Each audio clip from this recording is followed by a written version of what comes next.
रामपुर में एक राजा अपने परिवार सहित रहता था। वह प्रजा के सुख दुख का बहुत ध्यान रखता था। उसके राज्य में सभी सुखी थे। राजा अपने राज्य के हर गांव में तालाब कुआं बनवाता रहता था, लेकिन सभी तालाब कुआं सदैव सूखे ही बने रहते थे। इस वजह से राजा हमेशा चिंतित रहता था कि ऐसा कोई तो उपाय होगा जिसके करने से पानी की समस्या का निदान हो जाएगा। एक दिन राजा अपने दरबार में पानी के विषय में मंत्री एवं सलाहकारों से चर्चा कर रहा था कि अचानक एक आकाशवाणी होती है। हे राजा, तुम अपने एकलौते पुत्र की बलि दोगे तभी तुम्हारी इस समस्या का हल होगा, वरना तुम ऐसे ही पानी के लिए चिंतित रहोगे। इस आकाशवाणी को सुनकर दरबार में बैठे सभी लोगों को आश्चर्य होता है और सभी लोग दुखी हो जाते हैं। सभी सोचते हैं कि यदि राजकुमार की बलि दे दी जाएगी तो राजा का वंश ही खत्म हो जाएगा। रात में राजा विचार करता है कि यदि मैं अपने बेटे के बेटे पोते जो अभी 2 माह का है उसकी बलि दे दूं तो कैसा रहेगा। इससे आकाशवाणी की बात भी पूरी हो जाएगी और मेरा वंश भी बच जाएगा, क्योंकि मेरे बेटे के जीवित रहने से भविष्य में और भी पोते का जन्म हो सकता है। फिर तो राजा अपने मन में यही निश्चय करके सो जाता है। अगले दिन हलषष्ठी का व्रत होता है। राजा के बेटे की बहू हलषष्ठी का व्रत रखती है। इधर राजा सोचता है कि मैं बहू से उसके पुत्र को बलि के लिए कैसे मांगूं। कोई माँ अपने पुत्र को बलि के लिए कैसे दे सकती है, वो भी आज के दिन जबकि माताएं अपने पुत्र के सुख सौभाग्य की कामना के लिए व्रत कर रही है। राजा मन में विचार करता है कि क्यों ना मैं बहू को किसी बहाने से उसके मायके भेज दूं और पोते को छोड़ जाने को कह दूं। जब बहू चली जाएगी तब मेरा काम बन जाएगा, बाद में बहू को कोई बहाना बना दूंगा। यह विचार राजा को उचित लगता है और वह बहू के पास जाकर कहता है, बहू, अभी तुम्हारे मायके से खबर आई है कि तुम्हारी माँ बहुत बीमार है, तुमको देखना चाहते हैं। तुम अपनी माँ को देखने चली जाओ, पोते को मेरे पास छोड़ जाओ। यह सुनकर बहू कहती है, पिताजी, आज तो हलषष्ठी है, आज मैं कैसे जा सकती हूँ। आज के दिन तो हल जुते हुए जमीन पर चलना मना रहता है। तब राजा कहता है, तुम चल कर नहीं जाओगी बहू, मैं पालकी सजवा देता हूँ, तुम उसमें बैठ कर जाना। बहू के जाते ही राजा अपने पोते को सागर के पास ले जाकर बलि चढ़ा देता है। इसके बाद उसे आत्मग्लानि होती है कि वह अपनी बहू से क्या कहेगा। उधर बहू जब अपने मायके पहुंचती है तो सभी महिलाएं हलषष्ठी पूजा करने के तैयार कर रही होती है। उसकी माँ भी पूजा करने के तैयार बैठी होती है। अपनी माँ को स्वस्थ देखकर बहू को बहुत खुशी होती है, लेकिन आश्चर्य भी होता है कि ससुर जी ने ऐसा क्यों कहा। इसके बाद सभी मिलकर हलषष्ठी देवी की पूजा करते हैं। बहू भी पूजा करके व्रत का पालन कर कहारों के साथ वापस आती है। रास्ते में वह कहारों को कहती है, हमारे ससुर जी ने जो सागर बनवाए हैं उसी तरफ लेकर चलना, मैं सागर में हाथ मुंह धोकर ही घर जाऊंगी। कहारों को असमंजस होता है कि लेकिन बहू की जिद के कारण उधर ले जाते हैं, लेकिन उन्हें सागर में भरा हुआ पानी देखकर आश्चर्य होता है। वास्तव में आकाशवाणी के अनुसार राजा की बलि देने से ही यह चमत्कार हुआ था। बहू सागर में उतरकर प्रणाम करती है और हाथ मुंह धोकर आंचल फैलाती है। आंचल में उसका बच्चा खेलते हुए आ जाता है। बहू को बहुत आश्चर्य होता है कि बच्चा यहाँ कैसे आ गया। फिर दोनों घर पहुँचते हैं। यह सब हलषष्ठी माँ की कृपा से ही हुआ था। राजा अपनी बहू से माफ़ी मांगता है, लेकिन साथ में बच्चे को देखकर बहुत खुश होता है। राजा बहू को आशीर्वाद देते हुए कहता है कि यह तुम्हारे ही पुण्य प्रताप का नतीजा है। राजा कहता है कि जिस तरह बहू के आत्मविश्वास और श्रद्धा के कारण हमारे घर में खुशी आई है, वैसी ही हमारे राज्य में सभी प्रजाजनों के घरों में खुशी रहे। राजा ने अपने राज्य में घोषणा करवाई कि अगले साल से हमारे राज्य में सामूहिक रूप से हलषष्ठी की पूजा होगी। जिस प्रकार हलषष्ठी माता की कृपा से राजा के घर में खुशी आई है, उसी प्रकार से आप सभी भक्त लोगों के घर में भी सदैव खुशियां बने। बोलो हलषष्ठी मैया की जय। प्रथम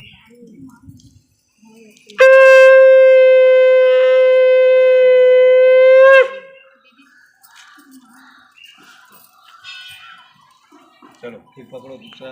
जय। अध्याय 2। रामपुर में एक किसान परिवार रहता था। किसान के लड़के का विवाह हो चुका था। उसकी एक लड़की थी जो कि विवाह के योग्य हो चुकी थी। बहू लक्ष्मी और ननद रमा दोनों सहेली जैसी थी। रमा की माँ भी अपनी बहू को बहुत प्यार करती थी। एक दिन रमा और लक्ष्मी दोनों खेत जाने को सोचती है। माँ से आज्ञा लेकर साथ में कुदाली टुकनी लेकर खेत जाती है। लक्ष्मी अपनी ननद से कहती है, तुम यहाँ पर बैठना, तब तक मैं खेत में कांटा, लकड़ी, घास इत्यादि पड़ा है उसे बीन लेती हूँ। ऐसा कहकर लक्ष्मी काम में लग जाती है। इधर रमा जहाँ बैठी थी वहीं पर नाग का भिंभोरा था। रमा बैठे बैठे वहाँ की मिट्टी को लकड़ी से खोदने लग जाती है और अनजाने में नाग के 5-6 अंडों को भी फोड़ देती है। इससे नागिन को बहुत ही गुस्सा आता है और वह रमा को काटने के लिए आती है। रमा चिल्लाते हुए दौड़ती है। इतने में रमा के पीछे नागिन को आते देखकर लक्ष्मी रमा के अपने पीछे करके नागिन से हाथ जोड़कर प्रार्थना करती है और कहती है, हे माँ, आप मेरी ननद की भूल को क्षमा कीजिए। बदले में आप जैसा भी कहेंगी मैं करूँगी। नागिन लक्ष्मी से कहती है, तेरी ननद ने मेरे पूरे वंश अंडे का नाश कर दिया है, क्या तू इसकी पूर्ति कर सकती है? लक्ष्मी सोचती है कि मेरे तो एक ही ननद है, यदि इसको कुछ हो गया तो मेरी सास का क्या होगा? फिलहाल अभी इस परिस्थिति को टालना होगा। ऐसा सोचकर नागिन से कहती है, हे माँ, मैं आपके नुकसान की पूर्ति तो नहीं कर सकती हूँ, लेकिन यह वचन देती हूँ कि इसके बदले में आप जैसा कहेंगी मैं वैसा ही करूँगी। यह वचन देकर वह वापिस आ जाती है और घर में किसी को कुछ भी नहीं बताती है। समय धीरे धीरे बीतता जाता है। रमा की शादी हो जाती है और वह अपने ससुराल चली जाती है। लक्ष्मी भी अपना वचन भूल जाती है। कुछ समय बाद लक्ष्मी एक सुंदर बालक को जन्म देती है। परिवार में खुशियां मनाई जाती है। छठी की रात को नागिन आती है और लक्ष्मी से उसका बच्चा मांगती है। लक्ष्मी सोच में पड़ जाती है और अपना वचन याद आते ही वह अपना बच्चा नागिन को दे देती है। दूसरे दिन सुबह जब सभी को बच्चे के लोप होने की खबर मिलती है तो घर में मातम सा छा जाता है। समय अपनी गति से चलता रहता है। कुछ समय बाद लक्ष्मी फिर से एक सुंदर बालक को जन्म देती है। छठी की रात को नागिन आती है और फिर लक्ष्मी से बच्चा लेकर चली जाती है। घर में फिर से मातम छा जाता है। समय धीरे धीरे बीतता जाता है। धीरे धीरे करके लक्ष्मी अपने 5 बच्चों को नागिन के हवाले कर चुकी होती है।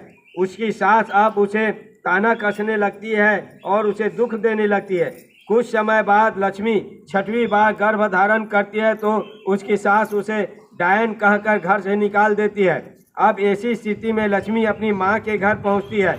अपनी बेटी को ऐसी दयनीय स्थिति में देखकर माँ का दिल बहुत दुखी होता है और वह अपनी बेटी से पूछती है, तेरी ऐसी हालत कैसे हो गई? लक्ष्मी रोते सुबकते हुए अपनी पूरी कहानी अपनी माँ को बता देती है।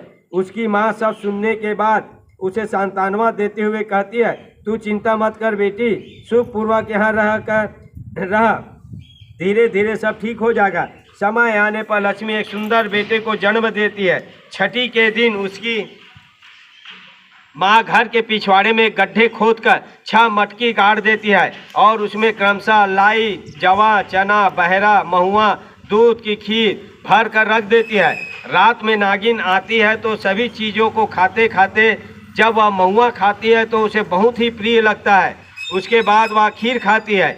इस प्रकार जब वह पूर्ण रूप से संतुष्ट हो जाती है तब वह लक्ष्मी के पास आती है और कहती है, हे बेटी, तुम अपने धर्म और वचन में पक्की हो, मैं तुमसे बहुत प्रसन्न हूँ। तुम वरदान मांगो, जो मांगोगी मिलेगा। लक्ष्मी कहती है, हे माँ, यदि तुम सचमुच में प्रसन्न हो और मुझे कुछ देना ही चाहती हो तो आप मेरी सभी संतानों को मुझे वापस दे दीजिए। नागिन तथास्तु कहकर अंतर्ध्यान हो जाती है। जब लक्ष्मी का ध्यान भंग होता है तो अपने सामने अपने सभी बच्चों को देखकर बहुत खुश होती है। कुछ दिन बाद वह अपने बच्चों सहित अपने ससुराल आती है। बहू को बच्चों सहित देखकर सास को बहुत आश्चर्य होता है। लक्ष्मी अपनी सास को पूरी कहानी बताती है तो सास उससे माफ़ी मांगती है। फिर घर में फिर से खुशियां मनाई जाती है। इस प्रकार लक्ष्मी के घर में पूर्ण रूप से सुख शांति स्थापित हो गए। बोलो दूसरा अध्याय समाप्त। बोलो हलषष्ठी मैया।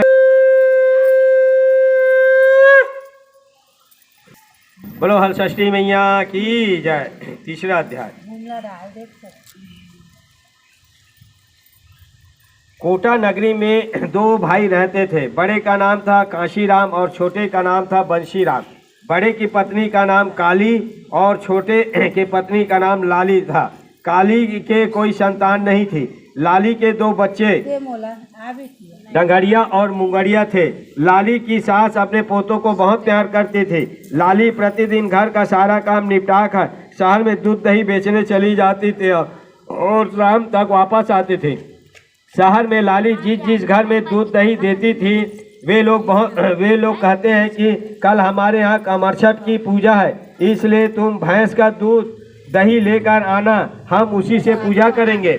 अगले दिन लाली जल्दी उठकर अपने बच्चों को नहला धुला कर तैयार करती है और बच्चों को समझाती है कि अपनी काकी को तंग मत करना। फिर एक मटकी में गाय का दूध, दूसरी में भैंस का दूध, तीसरी में गाय का दही और चौथी में भैंस का दही रखती है। फिर वह चारों मटकियों पर निशान बनाकर उन्हें एक बड़ी टोकनी में रखती है। फिर वह शहर जाकर रोज की तरह दूध दही देती है। जो लोग कमरछठ की पूजा के लिए भैंस का दूध दही मांगते हैं उन्हें भी गलती से गाय का दूध दही दे देती है। उधर घर पर काली खाना बनाने के लिए चूल्हा जलाती है। वह ईर्ष्यावश अपनी देवरानी के दोनों बच्चों को मारकर चूल्हे में लकड़ी की जगह जला देती है। खाना बनने के बाद वह अपनी रसोई को अच्छी तरह साफ करके राख को समेटकर घर से बाहर फेंक देती है। उधर कुछ देर में लाली को याद आता है कि भैंस के दूध और भैंस के दही वाली मटकी ज्यों की त्यों भरी है। फिर वह सबके घर में दौड़ी दौड़ी जाती है।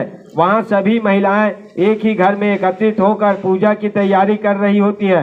लाली हाथ जोड़कर कहती है, मेरे से गलती हो गई है, मैंने आपको भैंस के दूध दही की जगह गाय का दूध दही दे दिया है। अभी आप लोगों ने पूजा शुरू नहीं की है, इसलिए उसे अलग कर दीजिए और भैंस के इस दूध दही से पूजा कीजिए। लाली भी वहीं बैठकर पूजा करती है और अपनी गलती के लिए क्षमा मांगती है। इधर काली को आत्मग्लानि होती है और वह अपने मायके चली जाती है।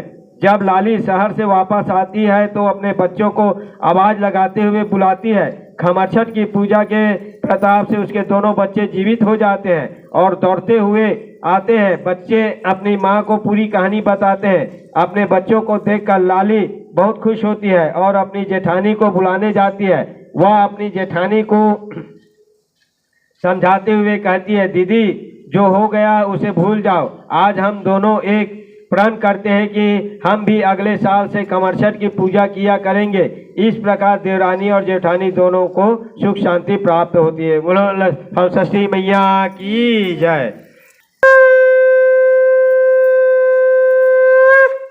हलषष्ठी मैया की जय।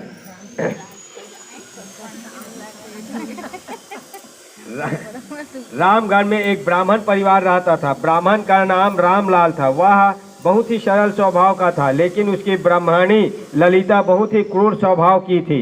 अभी तक उनके कोई संतान नहीं थी। उनके बच्चे पैदा होते ही मर जाते थे। इस प्रकार उनकी 4 संतानों मर चुकी होती हैं।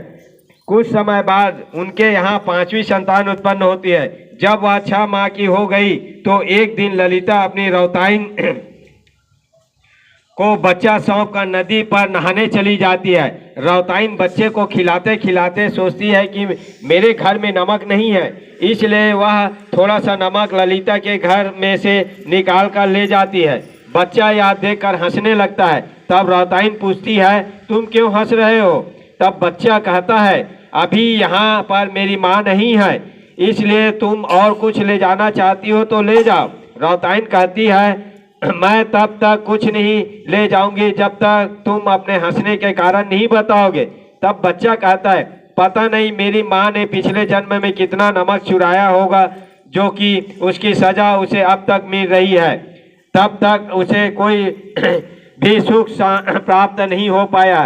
रौतान कहती है, तुम उसके पास हो तो उससे इससे और बढ़कर क्या खुशी चाहिए? बच्चा कहता है, मैं तो एक दो दिन में रहकर वापस चला जाऊंगा।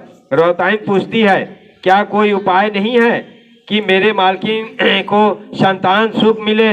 तब बच्चा कहता है, अगर मेरी माँ कुतिया बनकर भगवान के दरबार में उपस्थित होकर वहाँ का वार्तालाप चुपचाप सुने और यहाँ आकर वैसा ही करेगी तो वह उस ऋण से मुक्त होगी।